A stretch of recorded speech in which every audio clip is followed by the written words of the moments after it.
Jai Hind dosto, welcome in our YouTube channel Shaurya CFA Basic. In this video, we are going to discuss about the requirement of coaching classes for the CAPF Assistant Commandant examination. As I have said in our group, Telegram group, that is Shaurya CFA Basic, actually मैंने candidate से पूछा था कि आपको जो भी requirement होगी, जो भी कुछ डाउट्स है, क्वेरीज है, जिसके ऊपर मैंने वीडियो बनानी चाहिए, ये मैंने अपील की थी कल टेलीग्राम ग्रुप में। तो काफ़ी सारे क्वेश्चंस आए हुए, उसके ऊपर मुझे वीडियो बनाना है। तो ये सबसे पहला डाउट है कि कोचिंग लगाना चाहिए या नहीं चाहिए। तो दोस्तों, सबसे पहले मैं मेरा क्लियर करना चाहता हूँ कि मैंने CAPF के लिए कोई भी कोचिंग नहीं ली थी, कहीं इंस्टीट्यूट में ना गाइडेंस लिया था, ना ही कुछ।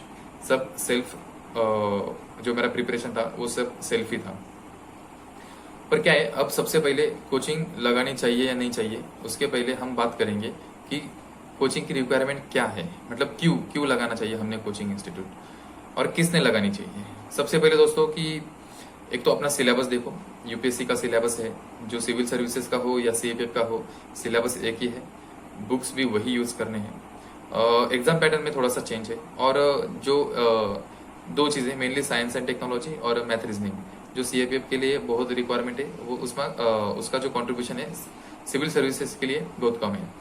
तो हमने कोचिंग क्यों लगानी चाहिए, सबसे मेन बात कि आप दिमाग में ये ध्यान रखो कि कोई भी कोचिंग इंस्टीट्यूट आपको ये गारंटी नहीं देगा कि हम आपकी पोस्ट सिक्योर कर सकते हैं, हम आपका जो नाम है फाइनल लिस्ट में ले आएंगे।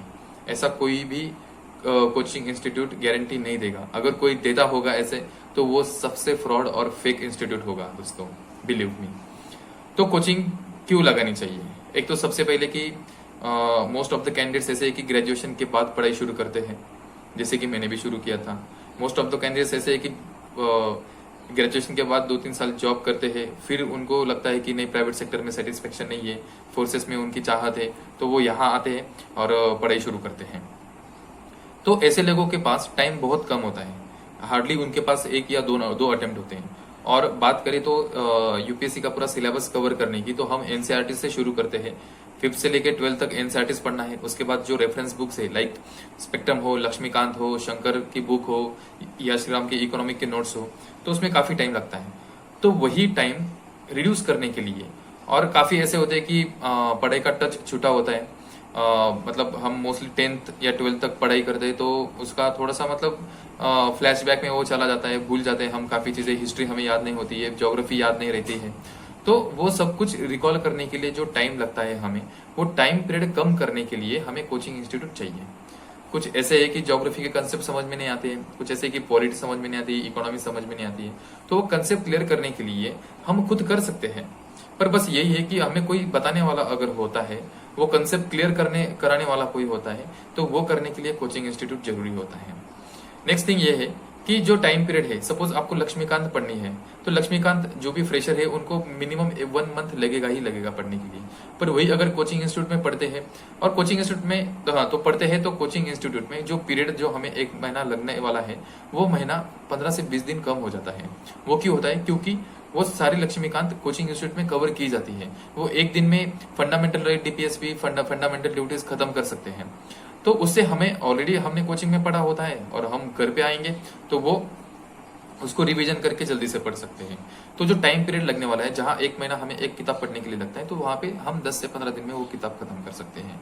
तो 2 मोटिव हो गए। एक तो पहला मोटिव ये था कि हमारे कंसेप्ट क्लियर करने के लिए, सेकंड मोटिव था ये कि टाइम ड्यूरेशन जो पढ़ने के लिए लगता है वो कम होता है। थर्ड मोटिव ये होना चाहिए कि channelisation, proper channelisation.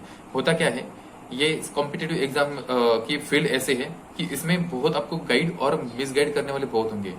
According to me, misguide करने वाले आपको 99% मिलेंगे, गाइड करने वाला सिर्फ 1% मिलेगा। तो यही चैनलाइज, प्रॉपर चैनलाइजेशन करने के लिए, मतलब चैनलाइज मतलब क्या आज हम पॉलिटी पढ़ रहे हैं, तो हमने कितने दिन पॉलिटी पढ़नी चाहिए, उसके बाद हमने हिस्ट्री पढ़नी चाहिए, तो हिस्ट्री कौन से सोर्सेस से पढ़नी चाहिए, या हम क्रॉस चेक करने के लिए कि नहीं हम पॉलिटी अच्छे से पढ़ रहे हैं या नहीं पढ़ रहे, उसके बाद टेस्ट लगा रहे हैं या नहीं लगा रहे, उसके ऊपर प्रैक्टिस कर रहे हैं या नहीं कर रहे हैं। तो ये चीज करने के लिए हमें कोचिंग इंस्टीट्यूट जरूरी है, क्योंकि कोचिंग इंस्टीट्यूट्स में प्रॉपर एक सब्जेक्ट होता है वो कंप्लीट करते हैं, उसके बाद उसके ऊपर मॉक टेस्ट होती है, एमसीक्यू की टेस्ट होती है या रिटर्न टेस्ट होती है। तो ये थर्ड मोटिव होना चाहिए कि प्रॉपर चैनलाइजेशन और मेंटरशिप में कहूंगा कि प्रॉपर मेंटरशिप की जरूरत होती है, तब आपने कोचिंग इंस्टीट्यूट लगाना जरूरी होता है।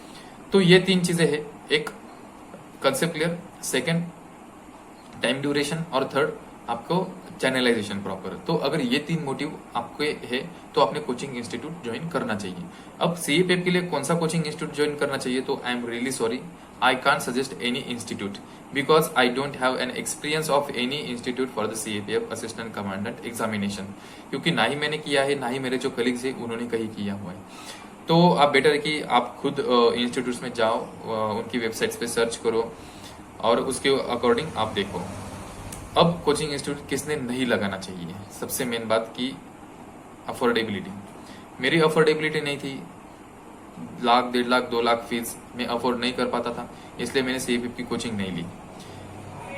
सेकेंड थिंग कि मुझे पता था कि मैं खुद पढ़ के कंसेप्ट मेरे क्लियर हो सकते हैं, मेरे पास रिसोर्सेस है, लाइक विकिपीडिया है, यूट्यूब है, तो मैं कहीं से भी मेरे कंसेप्ट क्लियर कर सकता हूँ। मुझमें वो कैपेसिटी थी, तो मैंने सोचा कि मैं अगर खुद कर सकता हूँ तो मुझे कोई थर्ड पर्सन की जरूरत नहीं है। नेक्स्ट थिंग टाइम ड्यूरेशन की, तो मेरे पास थोड़ा टाइम था तो मैंने टाइम लिया और वो भी मैंने कवर किया। और मेनली मेंटरशिप की बात, तो मेरे आसपास सीनियर थे, कोई सिविल सर्विसेज के प्रिपेयर करने वाले भी थे, तो वो प्रॉपर गाइड करने के लिए थे मेरे पास। और मेनली जो सेल्फ डिसिप्लिन की बात होती है, देखो दोस्तों, जो मैंने कहा कि सिलेबस कवर करना, उसके बाद मॉक टेस्ट लगाना, तो ये अपने सेल्फ डिसिप्लिन की बात है। अगर हमें ऑफिसर बनना है तो ये चीज हमने खुद करनी ही चाहिए। मतलब हमें इस स्टेज में आगे, मतलब कल हम ऑफिसर बनने वाले हैं और आज हमें कोई आएगा बंदा और वो हमें बताएगा कि भाई तू ये पढ़, उसके बाद तू टेस्ट लगा, अरे टेस्ट लगा, अरे टेस्ट लगा। तो अगर ये थर्ड पर्सन कोई बताने वाला आता है तो मतलब हम कहीं ना कहीं अभी भी मेंटली और स्पिरिचुअली प्रिपेयर नहीं है असिस्टेंट कमांडेंट या कोई भी ऑफिसर बनने के लिए। तो मेरे में सेल्फ डिसिप्लिन था, मैं पढ़ के मॉक टेस्ट हो, एमसीक्यू प्रैक्टिस हो या राइटिंग प्रैक्टिस हो, मैं खुद कर सकता था, इसलिए मैंने कोचिंग नहीं लगाई। तो दोनों चीजें हैं, आपने कोचिंग क्यों लगानी चाहिए और किसने लगानी चाहिए, और आपने कोचिंग क्यों नहीं लगानी चाहिए और किसने नहीं लगानी चाहिए, ये मैंने आपको बात बताई। पर अब देखो, मैं आपके सामने हूँ, विदाउट कोचिंग मैंने भी एग्जाम क्लियर की है। ऐसे काफी बंदे हैं जिन्होंने कोचिंग लगाई है फिर भी एग्जाम क्लियर नहीं कर पाए, और ऐसे भी काफी बंदे हैं जिन्होंने कोचिंग लगाई है और एग्जाम क्लियर कर पाए हैं। तो पेपर 1 और पेपर 2 अपने पास है, तो पेपर 1 का आप कर सकते हो, एनसीईआरटी से, एमसीक्यू प्रैक्टिस है, वो सब कुछ है। पेपर 2 के लिए मैं कहूंगा कि अगर आप में सेल्फ डिसिप्लिन नहीं है या आप सेल्फ इंट्रोस्पेक्ट नहीं कर पा रहे, खुद का एनालिसिस नहीं कर पा रहे, तो आप पेपर 2 के लिए टेस्ट सीरीज ज्वाइन कर सकते हो। मैं कोचिंग की बात नहीं कर रहा हूँ, टेस्ट सीरीज की बात कर रहा हूँ, क्योंकि टेस्ट सीरीज में आपको प्रॉपर टॉपिक्स मिलेंगे। आप जो राइटिंग प्रैक्टिस कर रहे हैं ऐसे है, आपका ऐसे इवेल्युएशन करके मिलेगा। उसके बाद आपके मतलब क्या क्या है, कमियां, निगेटिव्स, प्रोज, कॉन्स, जो भी है, आपके स्ट्रॉन्ग पॉइंट्स, वीकनेसेस क्या है, वो आपको बताए जाएंगे और आप उसके ऊपर काम कर सकते हो। तो आई वुड सजेस्ट कि आप टेस्ट सीरीज आप ज्वाइन कर लो, कहीं भी कर सकते हो, टेस्ट सीरीज का कोई इशू नहीं है। अब टेस्ट सीरीज का मैंने भी नहीं लगाई, क्योंकि टेस्ट सीरीज के एक तो मेरे पास सेम अफोर्डेबिलिटी का इशू और मेनली प्रॉपर इवेल्युएशन नहीं था उस टाइम मार्केट में, मतलब बस करने के लिए कर रहे हैं। तो आप जहां भी लगाओगे उसके पहले जो उनके प्रीवियस ईयर के जो पेपर्स होंगे इवेल्युएट किए हुए, आप उनसे डिमांड करो कि हमें वो कॉपी चाहिए, देखनी है कि इवेल्युएशन कैसे कर रहे हैं आप। तो उसी इंस्टीट्यूट में करो जहाँ पे इवेल्युएशन प्रॉपर मिल रहा है।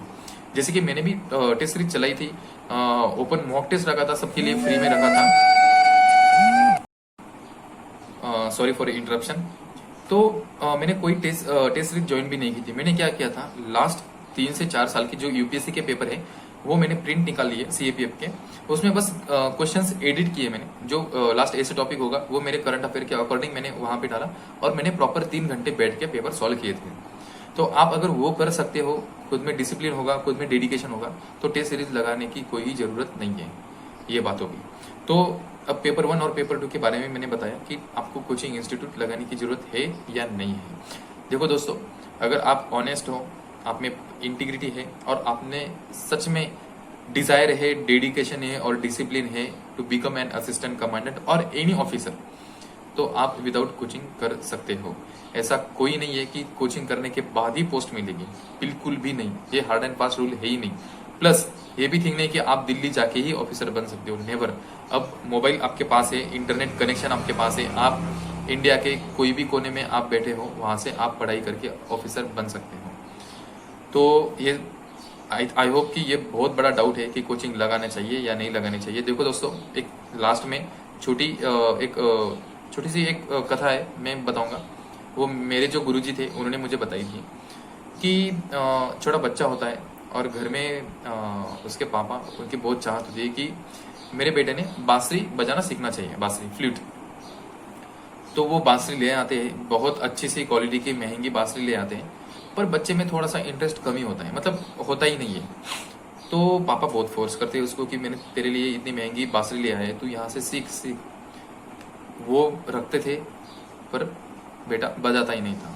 तो दोस्तों यही बात है कि बांसुरी हमने ला के रखी है, बांसुरी अपने ओठों पे रखी है, पर हवा, हम जब तक अंदर से हवा नहीं निकलती है तब तक वो बांसुरी बजेगी ही नहीं। सेम कंडीशन है, आपको कितने भी रिसोर्सेज दिए, आप कितने भी महंगी या दिल्ली जाके या कहीं भी जाके महंगे से महंगी कोचिंग इंस्टीट्यूट ज्वाइन भी किया, बट अगर आपने खुद में डिसिप्लिन नहीं, आप खुद पढ़ाई नहीं करोगे, जब तक खुद से नहीं निकलता तब तक कोई बात नहीं बनेगी।